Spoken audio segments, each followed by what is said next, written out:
দৰঙৰ শিলবৰীত নৈশ football ট্ৰফিৰ semi final খেল। খেলখনত অংশগ্ৰহণ কৰিছে FC মিলন চিপাঝাৰ বনাম ঢেকিয়াজুলিৰ সুগ্ৰাজুলি ফুটবল দলে। শিলবৰীৰ যুৱ সমাজে আয়োজিত কৰা এককালীন ট্ৰফি প্ৰাইজ মানি ফুটবল প্ৰতিযোগিতাৰ ছেমি ফাইনেলৰ প্ৰথমখন খেল যোৱা ৰাতি অনুষ্ঠিত হৈ যায়।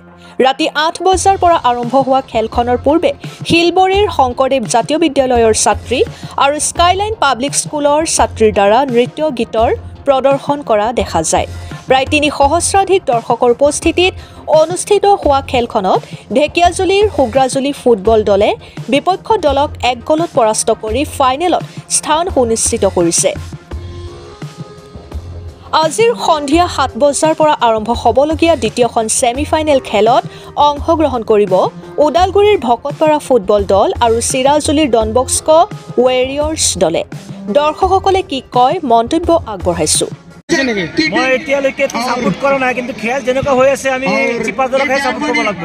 যেটো মিলন চক কেনেকুৱা লাগে আজি যেটো ৰাতি খেল, আজি যেটো নাইটৰ খেল হৈ আছে, কিন্তু আমি এটা দুখিত কমিটি কিন্তু লাইট বৰাবৰ দিব পৰা নাই, লাইটৰ অসুবিধা হৈ আছে। খেল চাব আহিছে আপোনাৰ কোনবা সাপোৰ্টাৰ টিম আছে নেকি? সাপোৰ্টাৰ মানে FC মিলন হৈ আহিছো আৰু খেল চাবৰ কাৰণে দলৰ পৰা আহিছো। শিলবৰী যেটো ইয়াত নিহা খেল চলি আছে, কেনেকুৱা লাগি আছে? অতি সুন্দৰ, ভাল লাগিছে, কাৰণ শিলবৰীত ইমান নতুন ফুটবল পাতিছে, তাকে ভাল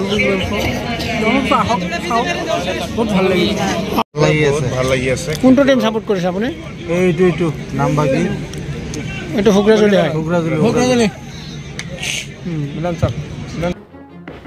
ব্যুৰো ৰিপৰ্ট সুহানা লাইভ।